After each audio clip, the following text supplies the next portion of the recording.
True nightmarish encounters with the supernatural story. 1. The Silent Stalker of Hollingsworth.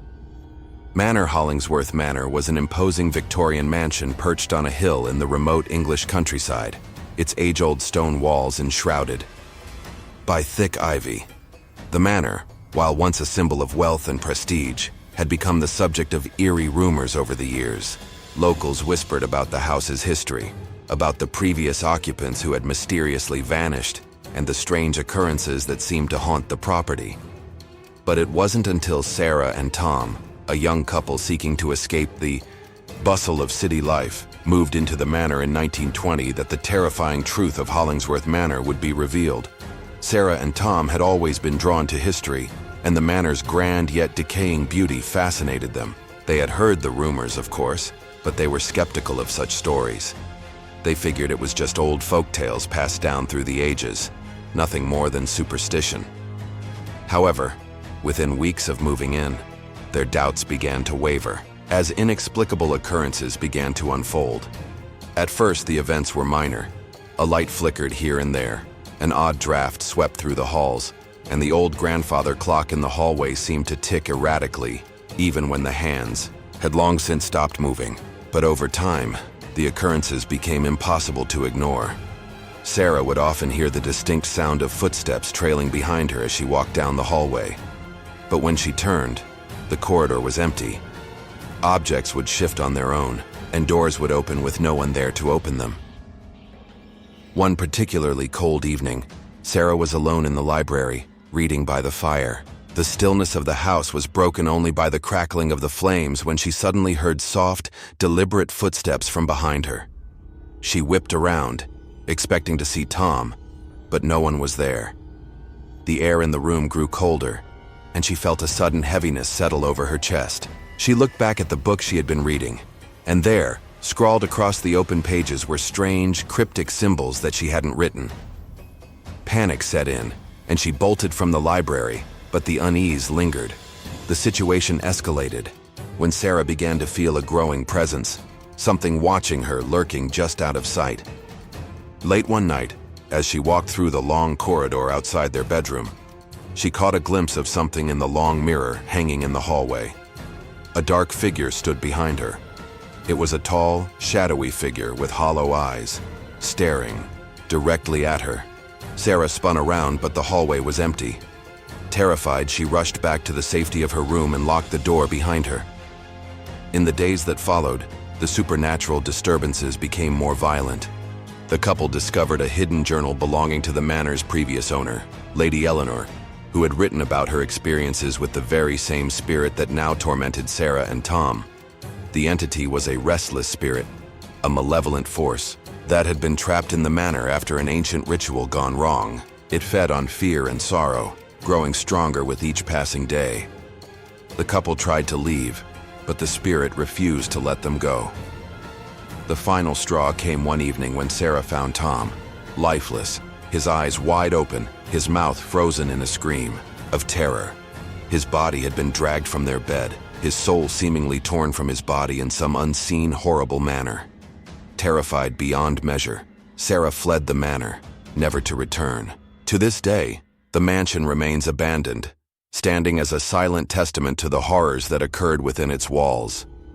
Those who dare to approach the manor report hearing strange whispers on the wind and feeling a cold, oppressive presence looming over them. Some claim they have seen the shadowy figure in the window, the ghost of the entity that still haunts the grounds. Story 2. The Poltergeist of the Harrow Family.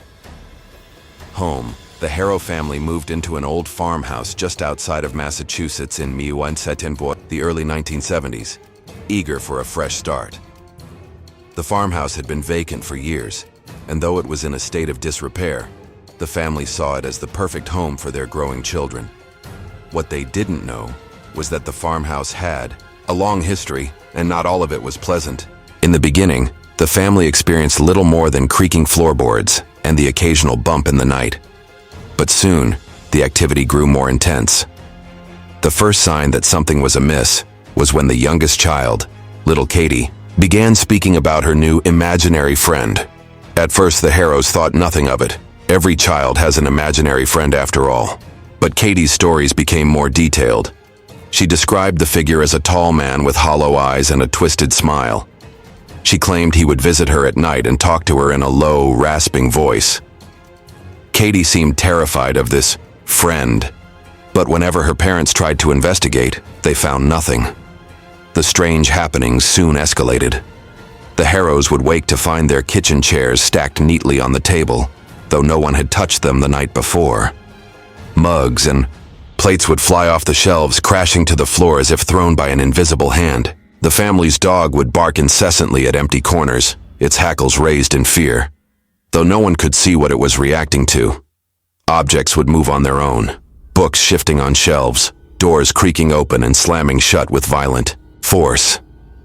The air in the house grew thick and oppressive, as though something dark and malevolent was lurking just out of sight. As the disturbances grew more aggressive, the family reached out to a local paranormal investigator. The investigator arrived with his equipment and quickly sensed something wrong. During a seance, he made contact with the spirit that had been haunting the Harrow family. The spirit revealed that it was the vengeful ghost of a man who had been wronged by the original owners of the house. The spirit's rage was so great that it had become a poltergeist, capable of physically manipulating objects and terrorizing the living.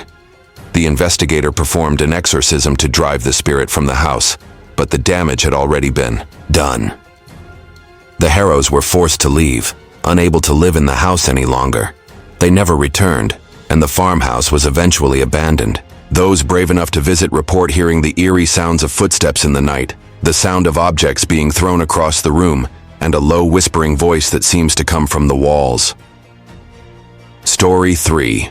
The girl in the mirror. Megan had always been skeptical of supernatural stories. She prided herself on being practical and logical, dismissing any talk of ghosts and spirits as figments of the imagination. But that all changed in 2003 when she moved into an old apartment in the heart of a bustling city. The apartment was charming in its own way, with hardwood floors, vintage furniture, and an antique mirror that hung above the fireplace. At first, Megan felt completely at ease in her new home, but as the days went on, she began to notice something unsettling about the mirror. It wasn't just the way it reflected the room, it was the way it felt. Every time Megan passed by it, she would feel a strange chill in the air, as though the mirror was watching her. Sometimes, she would catch glimpses of movement in the reflection out of the corner of her eye, but when she looked, there was nothing there. One evening, as Megan was getting ready for bed, she stood in front of the mirror, brushing her hair. That was when she saw it. A figure, pale with long, dark hair, stood behind her in the reflection. Megan whipped around, but there was no one there. Her heart pounded in her chest as she turned back to the mirror. The figure was still there, staring at her with hollow eyes, a twisted, unsettling grin on its face. Terrified, Megan backed away from the mirror, but the figure remained. It didn't move. It didn't blink. It just grinned at her, as if it were waiting for something. That night, Megan slept with the lights on, but the image of the grinning figure stayed with her. The next few days were a blur of dread and confusion. The figure in the mirror continued to appear, each time closer to her. Megan's reflection began to shift. She would see her own face distort, twisted into an unnatural smile, as though someone or something was controlling her movements. Finally, after days of sleepless nights and growing terror, Megan called a psychic for help. The psychic immediately sensed a dark energy around the mirror. She explained that the spirit of a young girl had been trapped inside the glass, her soul bound by a curse. The girl had died under mysterious circumstances many years ago, and her spirit had been left to wander the mirror, seeking a way out. With the psychic's guidance, Megan performed a ritual to release the trapped spirit. As she completed the final step, the figure in the mirror vanished, and the air in the apartment seemed to lift. Megan never saw the girl again, but she couldn't shake the feeling that the mirror had once been a doorway to something far darker. The mirror was taken away, and Megan moved out shortly after, too afraid to stay. To this day, Megan avoids mirrors at night, fearful of what might stare back at her from the other side. These true nightmarish encounters with the supernatural remind us that the unknown is never truly far away. Whether it's a malevolent spirit feeding on fear, a poltergeist wreaking havoc, or a restless soul trapped in a mirror, the supernatural lingers, waiting for the next unsuspecting soul to cross its path. Are you brave enough to face it? Or will you, like so many others, be left with more questions than answers?